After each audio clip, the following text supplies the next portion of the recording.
You're listening to The RealWealth Show with Kathy Fettke, the real estate investor's resource. The U.S. housing market may never have been quite as competitive as it is today. Buyers are going head-to-head in bidding wars and trying to outdo one another with concessions. But when it comes to a buyer that needs financing and those who offer cash, sellers often choose cash because it's quick and easy. In this episode of The RealWealth Show, you'll hear from NerdWallet's Holden Lewis, who talks about what borrowers can do to give themselves a fighting chance against cash buyers. I'm Kathy Fettke, and welcome to The RealWealth Show. Holden has reported on mortgages since 2001, working through a housing boom, the Great Recession, and the long recovery. He's also NerdWallet's authority on mortgages and real estate. On today's show, he's going to share some of his tips for people with loans and what they can do to make their offers more attractive to sellers. Well, Holden, welcome to the RealWealth Show. Hey, nice to be here. I think we've heard your company's name in the news quite a lot, so it's really an honor to have you here. Let's talk a little bit about first of all, what your company does. What is NerdWallet? NerdWallet it's a financial marketplace where you can go to find mortgages, credit cards, that kind of thing, plus lots and lots of personal finance information from dozens of reporters. I'm one of them. Okay, wonderful. It's interesting because there's a lot of talk about not going into debt. There are authorities out there, Dave Ramsey, for one, that says, don't go in debt. What are your thoughts on that?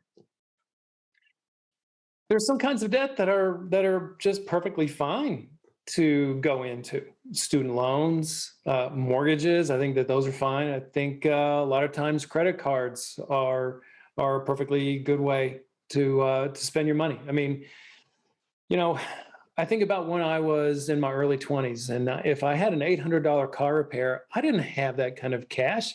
I had to put it on a credit card. Well, there's nothing wrong with going into debt to fix your car so you can drive it to work. So I think there's a lot of places where debt has a place. Sure. I know I lived in Switzerland as an exchange student when I was, 17 years old. And my Swiss mom basically said, oh, no, we never use debt. We just save for everything. If we're going to buy a new car, we just, save now and buy it with all cash. So it's a little bit of a different mentality, maybe today in Switzerland, but certainly in the US, that if you can borrow at low interest rates, it might make more sense, especially if whatever it is you're buying can make you money. So let's take that example. Let's say you get a car loan and buy a car, but you use that car for work. Maybe you're even an Uber driver or something, and you make more money than the payment. Well, then that's a positive cash flow, right? That's right. And, you can expand that to all sorts of things. When people have the opportunity to pay off their mortgage, quickly, like make double payments or something like that.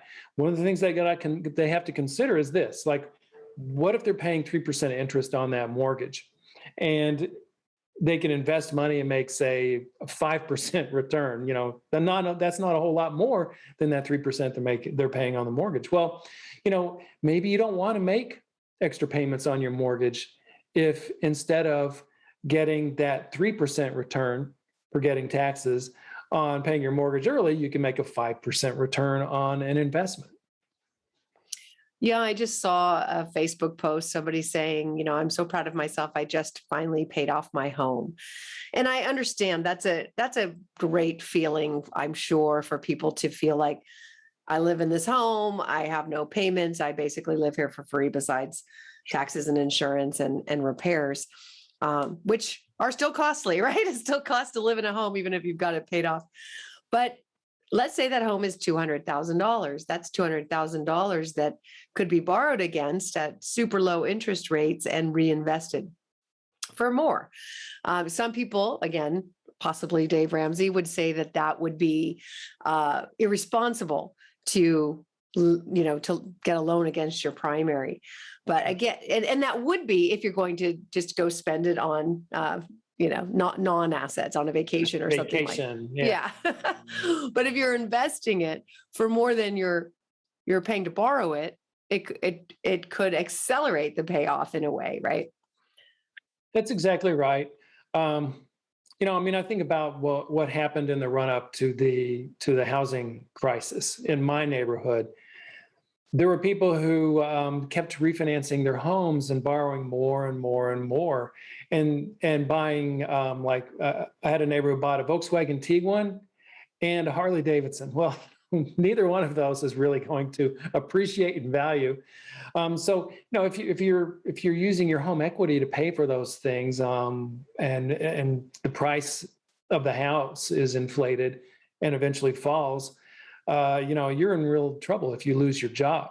So, I mean, the way I look at it is this: there's a kind of a psychological wage to being in debt, and when you can pay off your student loans and your mortgage and your car loan, and it just makes you sleep better at night, perhaps it's worth it. Perhaps it's better to just not have those debts rather than, say, get a HELOC and invest the proceeds of the HELOC. You might feel like you're walking on a tightrope when you do something like that, and you just kind of want to maybe simplify. So I totally understand. There's a lot of things I disagree with Dave Ramsey on, but I sometimes I end up in the same place where he is when I just think in terms of peace of mind. Not having debt gives you peace of mind. Sure. Yeah. The bottom line is if you know how to invest and you're savvy at it, and you could get a loan for 3%, and you are 99.9% sure that you can get an 8% return elsewhere, or 10% or 15 or 20, then by all means, you would get that money and borrow as much as you could. You would borrow millions upon millions upon millions beyond your home. You'd use credit cards and so forth because you would know how to make a nice return on that money. It's kind of like if you didn't know how to do that, then it would be like the idea of walking into a casino and saying, okay, I've got $100, and if I can, I'm going to gamble, and maybe I will make another 100 and keep the 100 I started with and only play with the house money. But what if you don't? What if you lose the 100 completely? Right. And it doesn't work. So if you're going to gamble, you need to know how. You need to know that you're going to walk out of that casino winning. With real estate or with other investments that you understand, it's not so risky if you really understand it. If you know how to buy a house, understand what it takes to renovate that house, what the after repair value will be, what the market is asking for and the demand, then you have and if you've done it before or working with someone who has, you have a pretty good chance of making that work. So, if somebody wanted to pay off their debts, or just be sitting in cash, what kind of advantage do they have as a cash buyer? There's a lot of advantages to being a cash buyer. And really, you have to first you have to think in terms of the mentality of the seller. I mean, like, why would the seller want to sell to a cash buyer? And among those things are, as a seller, you don't have to wait for the buyer's mortgage lender's approval or their timing. You don't have to worry about the appraisal. And you're just simply more likely to go to closing. And so when you turn that around, you think, okay, so as a buyer, as a cash buyer, those are some of my advantages. It's a more sure closing because as a cash buyer, I'm not having to depend upon a mortgage lender's approval or, quirks of timing where suddenly, they have to put the closing off for a week. Don't need an appraisal. And, you're just simply more likely, excuse me, to go to closing.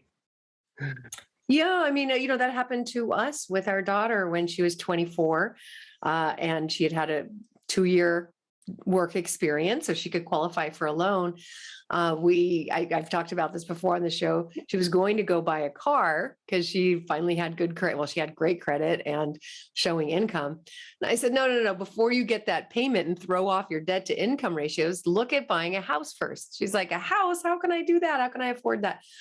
Just talk to a lender and find out if you can qualify. It turns out she could qualify for about a $300,000 house. She lived in Chico, California, where $300,000 houses were actually available. It's pretty tough to do in California, but she could.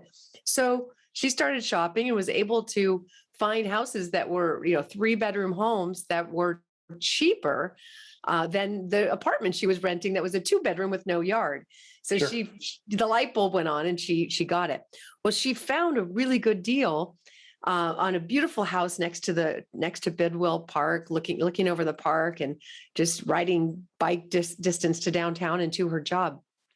But it was a former rehab that the person couldn't finish. So one of the bathrooms wasn't done and a bank wouldn't lend on it. So the only people who could buy that property would have to come in with cash. Well, that obviously lowers the value. So we said, fine, you can borrow from our retirement savings. It's going to cost you 6%.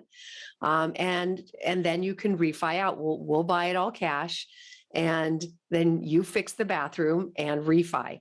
That's what she did. So that was an example of why having cash or someone who has cash can really help you get a great deal. She got that property for at least $50,000 under market because of the unfinished bathroom. She fixed the bathroom for about $5,000 and lived in that property for a couple of years, just sold it. And after paying us back and all the interest, she made over $100,000. So that's pretty good to live for free, basically, as a 24-year-old and make money at it at the same time. Okay, Definitely. so that's a happy story for her. It sounds like a horror story for that seller. It's like all they had to do was invest $5,000 to essentially get a $50,000 return, and they didn't do it. And they didn't do it. Oh, so that is a really good point. And I hadn't thought about that. This was somebody who just maybe hadn't calculated the cost of repairs and literally spent all their money and didn't finish the project. This is not uncommon. And that's why when you try to do a flip, you better make sure you know the cost and have reserves in place, because there's always surprises with old properties, right? And there could be things that you can't see until you start digging into that property and making those changes. So unfortunately, I do believe they just ran out of money because they had spent everything they had trying to do the repairs and probably couldn't get any loans. So they did walk away from that probably at a big loss. Very, very important. I mean, the same thing I've seen that even with big syndications where you can, syndicate, expect that the repairs on the apartment will be, say, $500,000. It's a much bigger deal. What if there's more to it and you need an extra million or something? So if you're syndicating something big, you sure better have big reserves. You can always give investors their money back if those reserves aren't needed, but make sure you have it so you're not in a situation like that where you can't finish the renovation. So with the crazy market out there, there's still a lot of people coming in with cash. What are some of the best ways to win that bid? All right. Well, so let's say you need to get a mortgage and you're competing with these cash buyers. That can be really intimidating. One of the first things to do is in that intimidating situation is to present yourself as a really easygoing person, to be a not intimidating buyer, someone who's a pleasure to work with, someone whose offer is easy to accept. So, that's kind of the number one thing. And then there's kind of like elements of that. For example, when you say make the offer easy to accept, what I mean is keep it short and sweet and simple. Don't have a bunch of clauses in there like escalator clauses. Just make it really short. Don't demand a response like within 2 hours. That just makes you seem like, oh, okay, this person is going to be a real hard ass and just hard to deal with. Just really, really just keep things really simple. Another thing is just make your best price offer right off the bat. Don't be counting on some back and forth where you're eventually going to pay more than your offer price. If it looks like there's a lot of competition for the house, you're going to have to get a mortgage. You think that there's going to be people offering cash, just make your best offer right then. Because one of the reasons is a lot of cash buyers, if they are looking to buy it as an investment to rent out, they might have a top price that is below what you're willing to pay for it if you want to live in that house. You can waive the appraisal contingency if you have enough money in reserve to pay the difference between the prices you're gonna pay and the appraised value. Sometimes if you're going to get a mortgage, you can have some more flexibility. You can offer the seller a rent back. And this is an important thing in today's market because it's really easy to sell a house. It's quick to sell a house. It's hard to find a house to buy when you have all this competition. And so what happens is, people can sell a house quickly, and then they might want to continue living in that house for a while they're waiting to make an offer or close on another house. And so if you can offer to, let them rent that house back for up to 60 days, that really might give you an edge. You can offer to buy as is, and you can still have the house inspected, but you can tell the seller, look, this inspection, I'm not going to ask you to pay for anything. I'm not going to ask you to allow workers into your home to repair things and supervise them. I'm only getting an inspection to give me a yes or no, a go or no go thing. If the inspection uncovers problems that I don't want to deal with, then we'll just cancel the whole contract. If it uncovers problems that I'm willing to deal with, then we'll proceed. And I'm not going to ask you to lower your price. So those are some of the stratagems that mortgage borrowers can use to compete against cash buyers. That's good information. I've read that maybe these multiple offers and, multiple bids are slowing down, but I would say it's just slowing down. They're not gone. And it certainly depends on the market. So it's still really important to know that you're working with the right agent and that you are making the right offer, because there's probably going to be some other good ones right alongside yours. Very good. All right. Any other tips in the time that you've been reporting on mortgages since 2001? Obviously, mortgages are really, really cheap right now. It's cheap money. Do you see that changing? Well, they're going to continue to be low. My guess is that mortgage rates are going to go up from here on.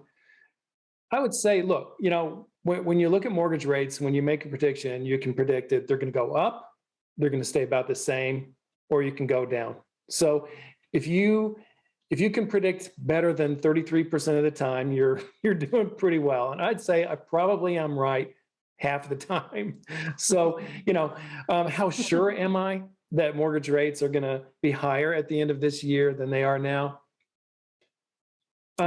Not really positive about that, but I think that is kind of the direction that we're going to see.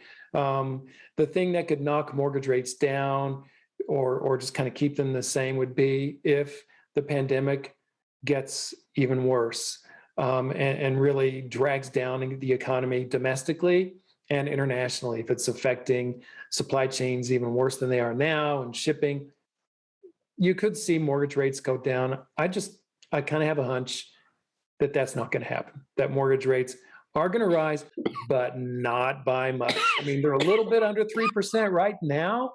I don't think they're going to be like above 3.25% at the end of this year. Yeah. I just think it's really fascinating is appraisal gaps.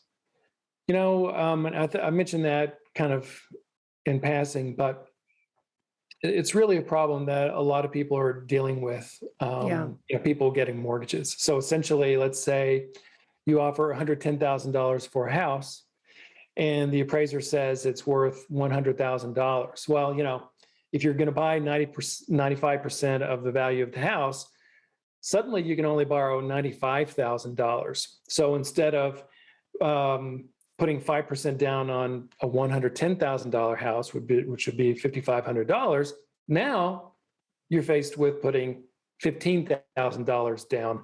I mean, I'm throwing numbers around that might sound really confusing, but essentially, with the appraisal gap, you have to come up with cash to make up the difference between the price you're paying and the appraised value. And in a normal market, what often happens is if the appraisal comes in for less than you've offered to pay, then you'll negotiate with the seller to get a lower price. In today's market, that's just not happening. Mm-hmm. You're paying that price that you offered to pay, and you're going to somehow have to come up with that difference in cash. So when you're making an offer and you need to get a mortgage, it really does help. Especially if you want to waive the appraisal contingency, to have plenty of cash in reserve, or easily liquidatable assets in reserve to make up that difference. Yes. Yeah. That's the challenge in a in a bidding war scenario. Yeah. You're probably, the price is going to be higher than what it would appraise for. And most people who are overbidding have that cash set aside, which makes it harder for people who don't. That's right. And, if you're going to waive that appraisal contingency, to actually show some bank records and some brokerage records saying, look, I really can make up a difference of, say, $20,000 easily. If it falls short, if the appraisal falls short, and just to let that seller know that, yeah, you're not just blowing smoke. You really, really can make up that difference. Yeah. All right. Anything else you want to let our listeners know? I think that's about all. I mean, just reiterate, the appraisal, not the appraisal, the flexibility about the closing date, I think is really a key thing in today's market, where there's just a lot of sellers out there who need to hang out in that house a little longer so they can close on the house that they're buying. Yeah, great advice. All right, Holden Lewis, thank you so much for joining me here on The Real Wealth Show and sharing your knowledge. All right, thank you. And thank you for joining me here on The Real Wealth Show. If you'd like to get access to more free education, just go to realwealthshow.com.